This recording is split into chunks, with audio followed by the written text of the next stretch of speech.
Hey folks, it's Mangrel. Welcome back to the channel. I'm checking out these high voltage battery packs from GNB. These are intended for my 3-inch Freestyle quad, and these are 4S packs, 650 milliamps, and you can see 120C constant discharge and 240C burst. So if those are accurate, those are some really crazy discharge numbers. As you can see, I purchased a whole bunch of these with my own money to try out.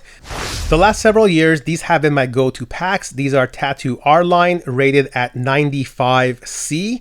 I've had fairly good experience with these, but I have gone through quite a bit because the 3-inch does pull a lot of amps, and these are very, very tiny packs. So I'll be using this in my comparison to see really how these two differ and if these are worth all the hype. First thing I want to do is check the weight on these because I've been told that these use a different cell chemistry, so the cells are more densely packed, so they're lighter and smaller. Let's verify that. So this weighs 69.34 grams versus 74.46 for the Tattoo. So automatically we're seeing roughly 5 grams of difference. Size-wise, we're looking at 21.16, 29.78, 63.56, 23.01 for the Tattoo, 32.7, 60.84. Also, visually, you can see the size difference. This one here is a lot shorter. How about this way? Yeah, a little bit narrower. Okay, so this is a little bit smaller. We're going to start off by doing some bench testing on the charger over here. So I've got the GNB battery pack here. This one is a high voltage pack. It has about 10 flights. And then here we've got our go-to Tattoo R-Line. It has about 20 flights. So this one is this display. This one is this display. And I went ahead and I put both packs into the storage voltage. So 3.85 volts per cell. And then now I'm charging it to full, and I want to see how many milliamps both packs take. So you can see that this one is almost complete. It's almost at 4.2. This one still has a way to go. So this should go to 4.35. I've also noticed that the internal resistance of these two is quite different. So even though this is a newer battery pack, it has a higher total resistance. So you want this number to be as low as possible to get best performance. So this has almost a 47 milliohm total resistance, whereas this pack, being older, being more used, it has a 36 milliohm. Both of these packs are now fully charged. The high voltage pack took 320 milliamps, whereas the regular voltage pack took 257. So this one here took roughly 63 more milliamps of capacity. Now I'm going to go ahead and discharge both of these packs back down to storage voltage, so 3.85 volts.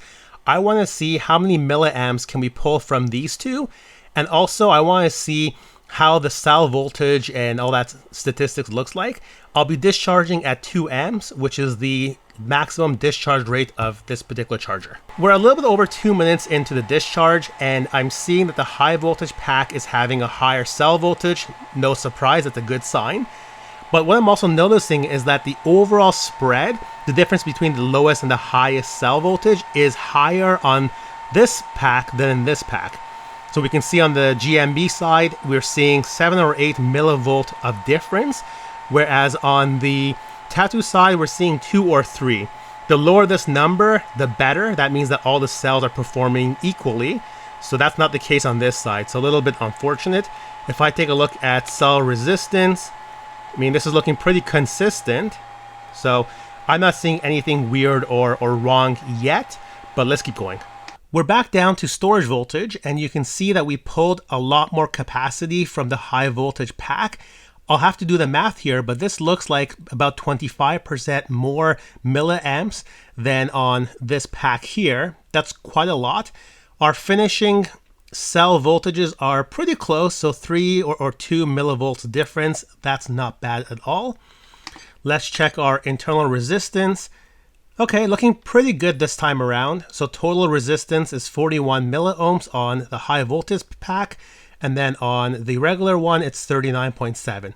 So this to me looks fairly similar.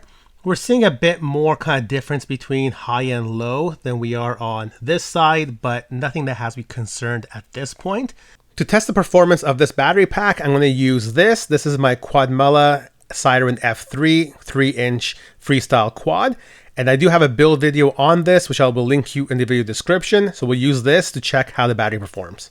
The first test I did here was really to determine what kind of flight time difference can you get between the two packs. And I did a very slow, consistent cruise style flight. And I did notice I got roughly 10% more battery life with the high voltage pack, and both packs did end at roughly the same voltage. The second test was a full throttle punch out, and I wanted to see how the two packs react in terms of minimum voltage. And this is a gauge of how well that 120C and those discharge ratings are. We do see that the HV pack did have a slightly higher minimum voltage, not by much, but a little bit better. And they both did recover fairly quickly once I let off the throttle and did this little loop here. These high voltage cells from GNB are looking pretty promising. They're smaller, they're about 5 grams lighter, they offer roughly 10% more flight time, and they seem to have slightly better discharge abilities. And we saw that through the punch out I did and the higher minimum cell voltage. A couple of unknowns right now. I'm not sure how this battery pack will age. I've got about 10 flights on this. We'll see how they age over the summertime. So the longevity is a bit unknown right now. They also do have a shorter lead here than my Tattoo, so you gotta bear that in mind if you are running different packs. Now, if you're interested in giving this a shot, I will give you a link in the video description. As always, I appreciate you using my affiliate links. It goes a long way to helping make content like this. So hopefully you like this video. Make sure to like, subscribe, and comment, and stay tuned for more videos.